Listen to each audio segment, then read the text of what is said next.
Hello everybody, Skorgezagreat, some idiot with a really long name, and I am definitely in Battlefield 1, and this is totally not Arma 3, a game that is classified as a simulation game on the Steam store page. Yeah, I feel a segue coming here. Many of the uninitiated in Arma 3 will tell you that the game is incredibly realistic and simulates real-life operations. As far as I know, these people look like this. But for those of us who've played this game for way too long than we are happy to admit, we know that the game is a military sandbox with an essence of realism. Sound familiar? Battlefield games are absolutely amazing, taking the realism but keeping the fun. Of course, there's some people in the community who will say it's more realistic than Call of Duty. But once again, they fail to understand that it has more elements of realism, not being realistic.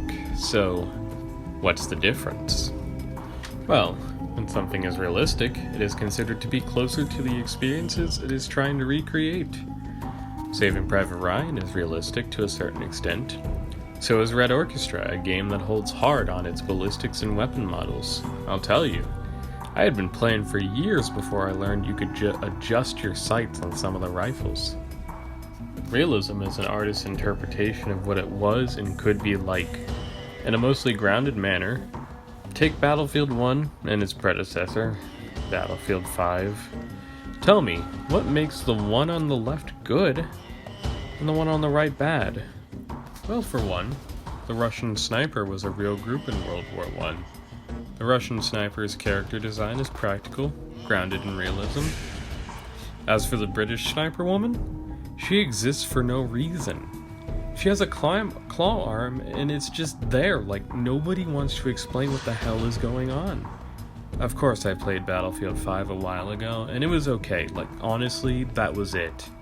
It was butter on rye bread. You can eat it and you might like it for a bit, but eventually rye bread will get old. But before Battlefield 5, there was a game that everyone talked about. So let us go back. Back before Star Wars Battlefront 2. Back before Battlefield 5. To an old era. A forgotten time for most of us. Let us go back to Battlefield 1.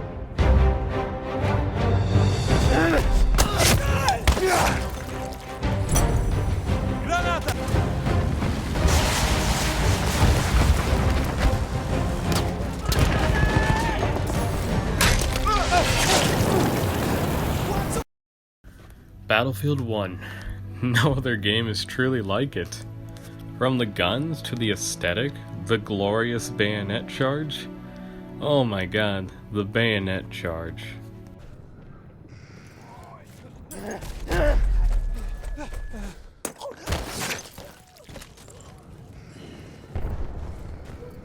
It's so satisfying, so visceral, and so surreal. But it seems like DICE took this idea and spread it across all of the features in the game. From the gunplay, to the melee weapons, the specialist kits, the battle cries. Nothing gets me more pumped than the rise of a battle cry on the lips of the victors in a round of operations. This game is realism incarnate. The game opens in a very stylish way, a cutscene that emphasizes the brutality of World War I. And as we play out on that first mission, we see a cutscene about the beauty of the human spirit. How even in all this fighting, eventually a one man will see the other man as only human. This game does not have a campaign. Rather, it follows the idea of war stories, where we see the perspective of many different soldiers. These stories finish off with a moral to be taken from them. But my personal favorite is the war story Friends in High Places. It has a moral of war stories as a whole, then the people telling them, can we trust them? And that's my story. A selfish man who risked his own life to save another, and in doing so found he was saved himself. Things get mixed up in wartime though, and you'll probably hear other versions. A rogue pilot who stole a plane, who killed his buddy, then lied, cheated, and murdered his way across half the Western Front, only to escape court-martial in the chaos of an air raid. But don't listen to any of that.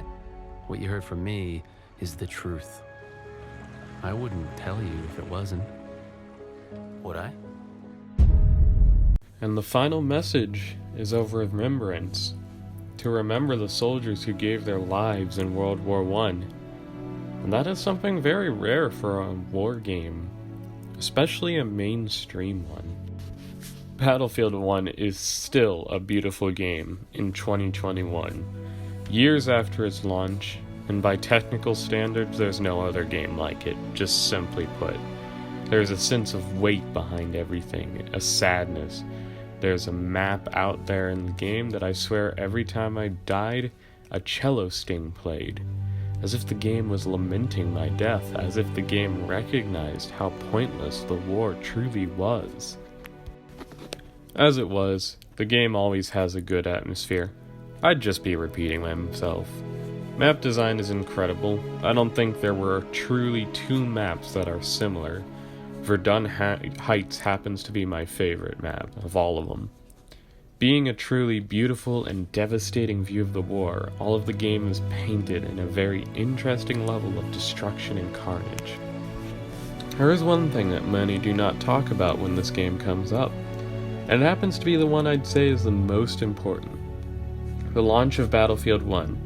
Because everyone talks about it being a World War I game and how creative that is. And yes, it is creative, I don't need to tell you that. But nobody gives the launch much thought. Battlefield 1 launched in a relatively stable manner, the game having a polished feel. This was due to the release of Battlefield 4, which had about as many working parts as broken parts. EA and DICE set out to prevent this from happening again, as it would cut their profits even more than it did before. The polished state the game was in back then reflects even better nowadays, as the game features very few bugs and runs pretty stable. This game isn't perfect, but has EA ever heard of balancing? Like, seriously, I died to the Hellrigel more times than I can count on my fingers and toes in just one game. It as if everyone forgot there are a gazillion other guns in this game, but like, whatever, am I right? It's totally fair in a balanced game. On that note, it feels like whenever I'm in a vehicle, the universe aligns itself to find that as the perfect time to just blow the damn thing up. Of course, you don't need to hear these things. You know this game is great. I mean, you clicked this video most likely because you love the game, not because you want an expert opinion. But because you stayed, I have something special for you. Something that adds to the conversation, something original.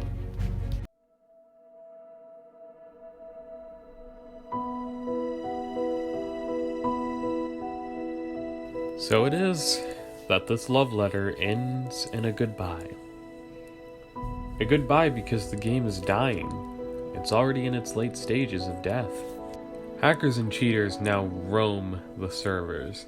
They take most of the fun away from the game. This is a problem in the beginning too, but EA updated the anti-cheat in a tireless effort to eradicate these scum who call the dead and broken games home. Wherever they pop up, the game becomes a less than ideal experience. It loses its challenge and loses its personality.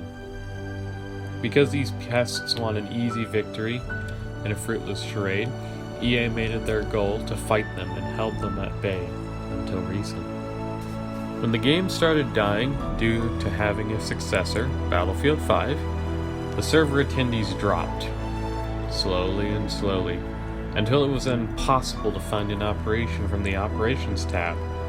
Then Quick Play died, and then slowly, but gradually, in the server browser, servers began to disappear. Then EA decided to pull the plug on the anti-cheat software, and the floodgates were opened once again for the hackers and cheaters. The game became nearly unplayable after that. All because of the advent of Battlefield 5. Of course, this would have happened no matter what. Battlefield 1 would die. With or without a successor, but the Battlefield community will worship many games that come out under DICE's rule. So hackers and cheaters are killing the official servers. What of the player-owned servers? Well, I am never going to claim I'm an expert in this game, and I can't really back it up if I did. I'm a casual player of Battlefield 1. Someone who can enjoy it with the other casuals, but I'm a hanger-on. I'm probably one of the last few casual Battlefield 1 players. The game is full of veterans, which makes sense, of course. Why wouldn't it? The vets run the show in a dying game. But that is an abrasive tone taken from the game. I die and die. Somehow, I am always in the middle of the board with a positive KD. But most engagements, I get slapped by a Hellregal in most of the beginning seconds of it. There are no new Battlefield 1 players, and all of the old ones have gone on. Thus, I'm within a bubble of a couple hundred to 1,000 players. It drops every day. I mean, there's just too many alternative games. So I will remain. I'll play Battlefield 1 until the servers die and the game is over, because I have a genuine and raw love and passion for the game. When the servers finally end and the game draws to a close, I will not be sad, because I enjoyed my time here, and I know that I already said goodbye.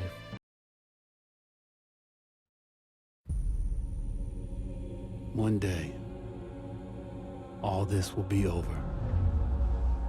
The war to end all wars will be won by one side or the other. The guns will rust, grass will grow, and there'll be nothing left of any of this. The land will heal itself, as everything does in the end.